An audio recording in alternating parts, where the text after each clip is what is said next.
good morning, guys. We are back on the Magnolia Springs project, and today we're going to give you guys a little tutorial on how to install a flagstone walkway. Little disclaimer, wherever you are watching this video, you might not be able to get the same material we're going to use because this stuff here is going to come out from Oklahoma, and we just have a specific supplier here in Baldwin County to get it from.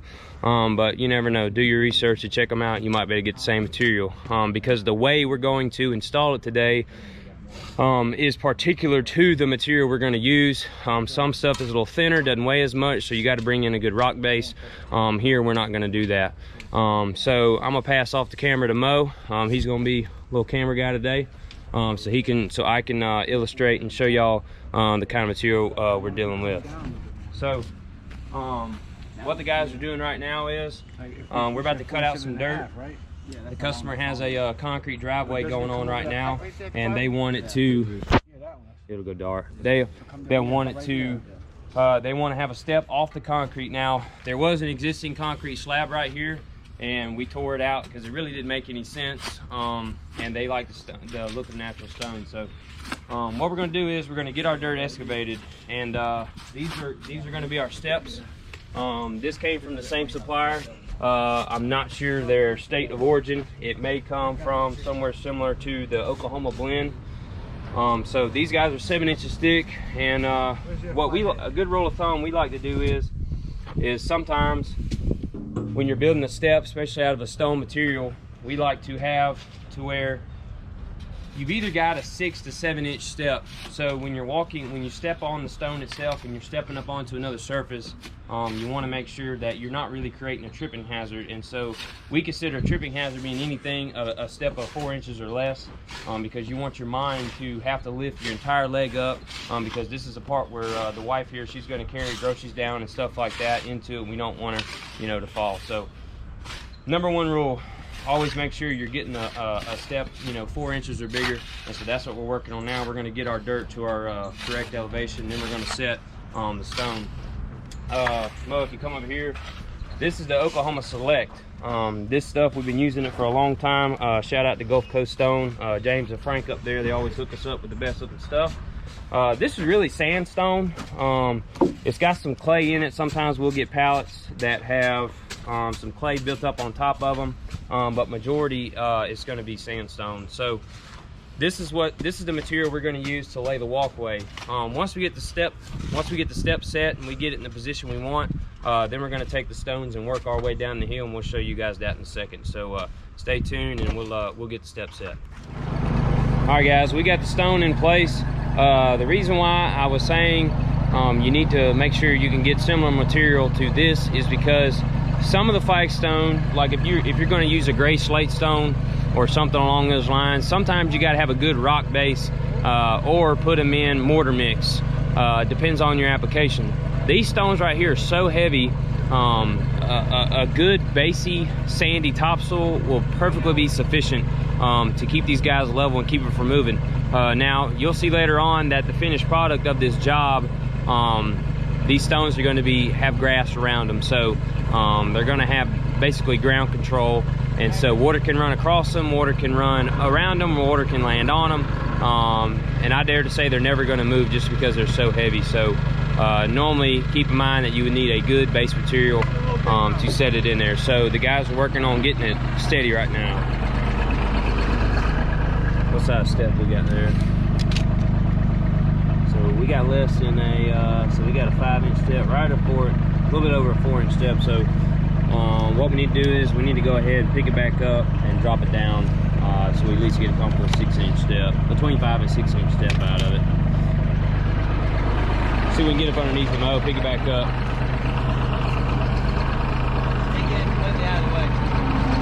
We gotta dig down a little bit.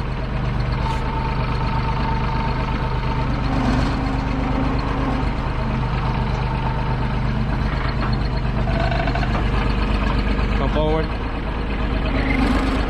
Come on. You good? All right, now tilt back. Tilt back. Come on forward a little bit more. Come on. Come on forward. All right, now tilt back. You got it. Now back out.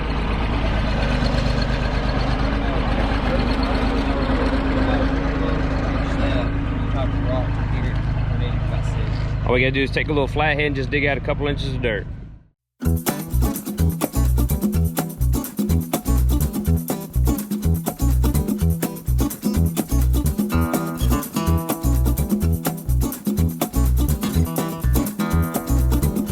All right, guys, we got the stone set. It's exactly where we want it. Luke, pop tape measure down there again. Show everybody. See, that's a 5.5 inch step, and that's about what you want. I said between 5 and 6, I do believe, and that's about where we want it. So I'm 6'3".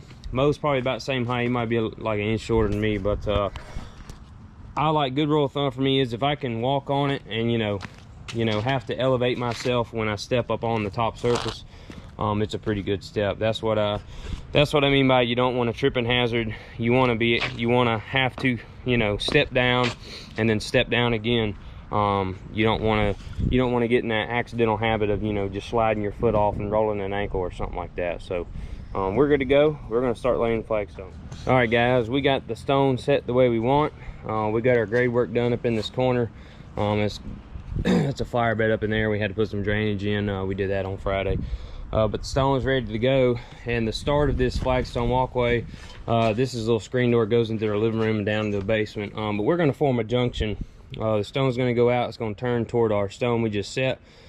It's going to meander on down the hill. So we're going to get this landing set up, and then we'll start working our way down the hill.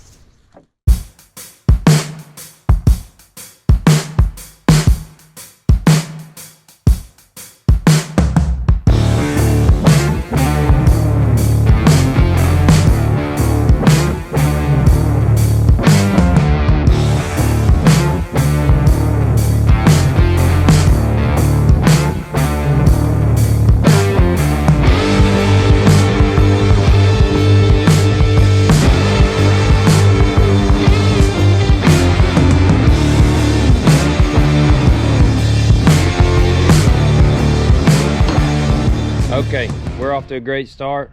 We got the stone set. We got our junction taken care of, where we're going to turn and go toward the house. Now, basically the easy part, we're going to run down the hill and get to our final destination down there. But we're not going to go straight. We're going to gradually put an elongated curve in there. And just because straight lines are boring, especially in landscape, even with pavers, we always hate doing square patios, even though they are easier. We like cutting curves. So we stick to the same principles on flagstone. So here it is so far. This is our step. Let the camera adjust kind of in the shade. That goes to our screen door. And then we didn't cut any of those. Those are all natural. That's a natural curve in the stone. And then we're going to take off down the hill.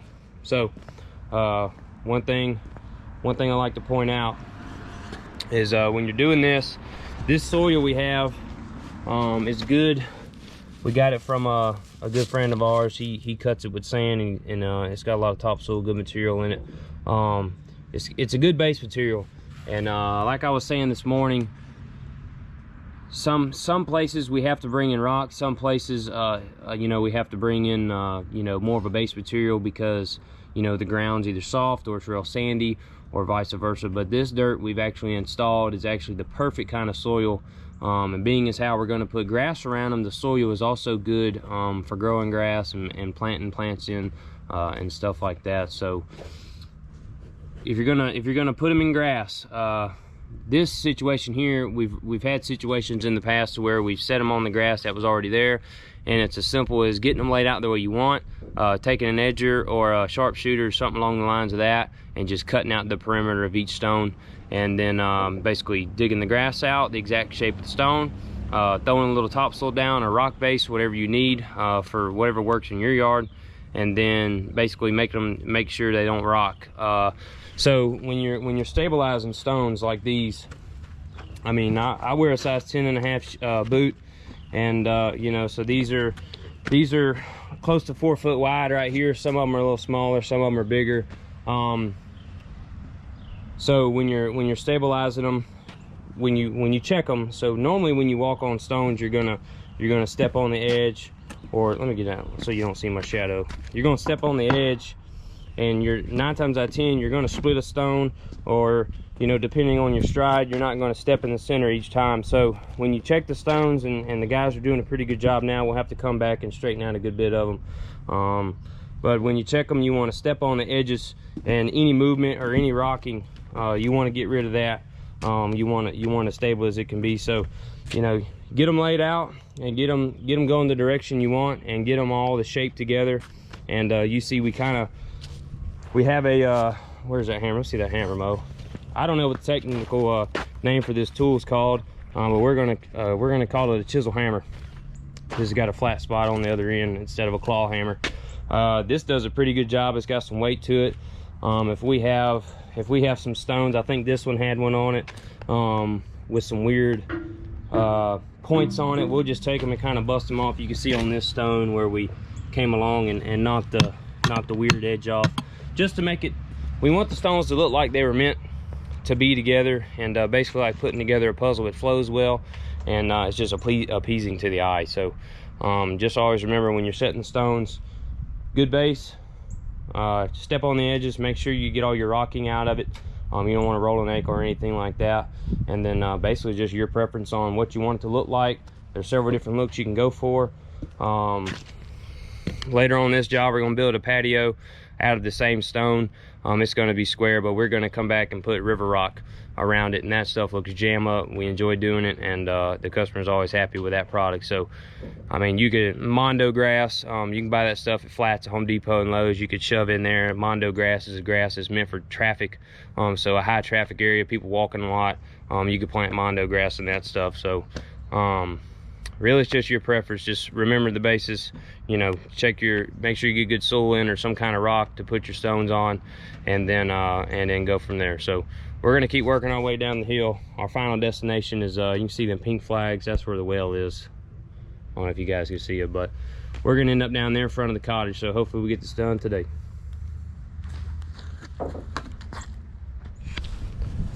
Alrighty, it's after lunchtime here, and we have a substantial amount of walkway done.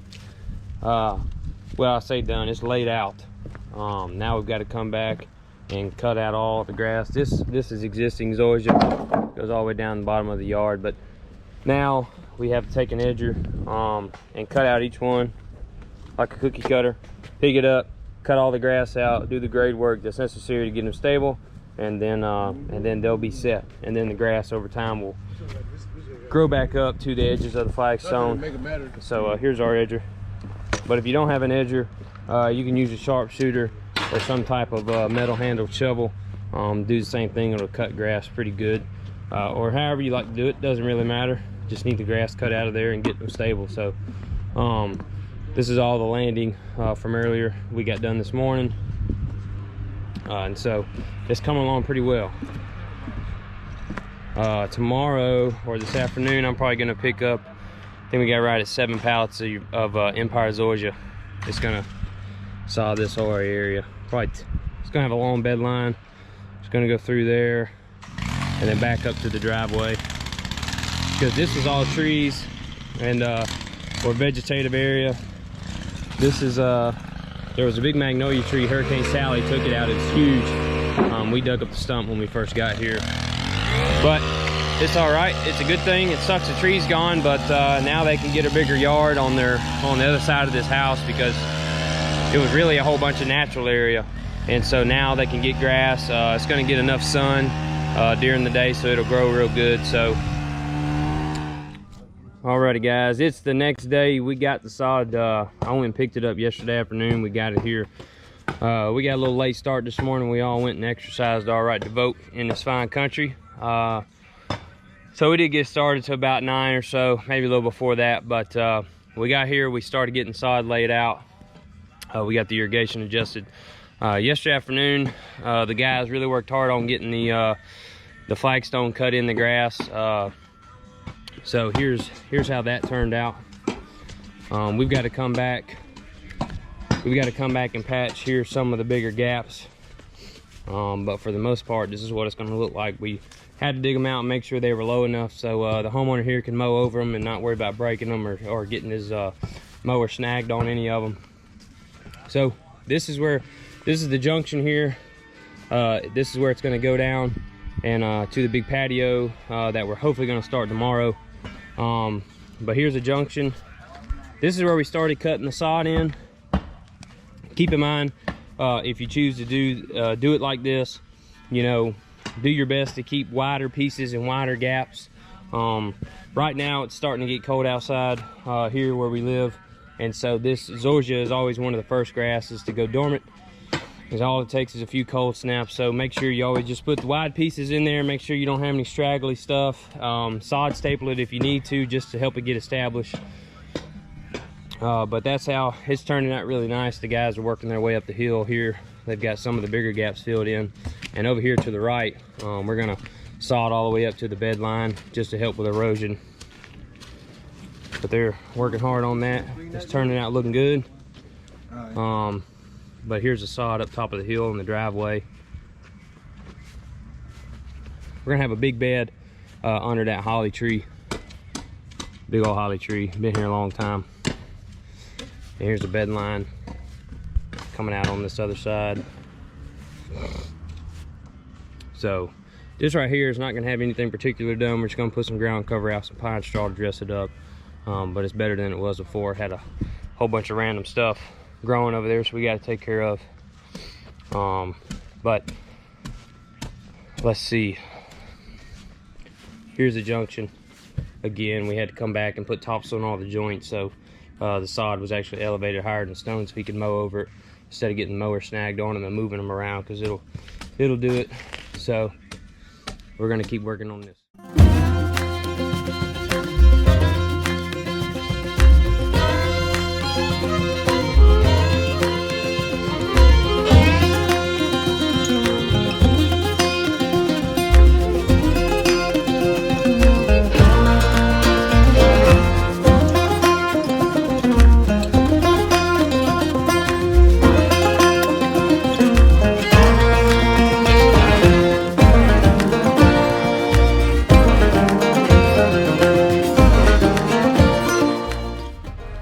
Alright guys, here we are. It's Tuesday afternoon. Hope everybody went and exercised their right to vote today. It's 4:15, so you still got time if you haven't made it. But we got the sod installed today. We got the flagstone finished up and the grass cut around the flagstone. Man, it looks awesome. So probably gonna post this video in the next couple days.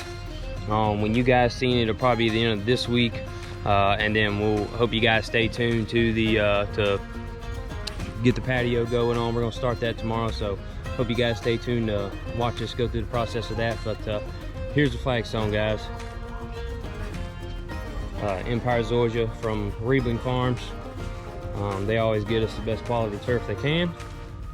This time of year, it's actually good looking stuff, because it's fixing to go dormant. The real nice color in the stone. Here's the step. Grass all the way up to the screen door there. We got to still do some more editing and some drainage work in that bed over there, so it's not finished, but man, does it look good.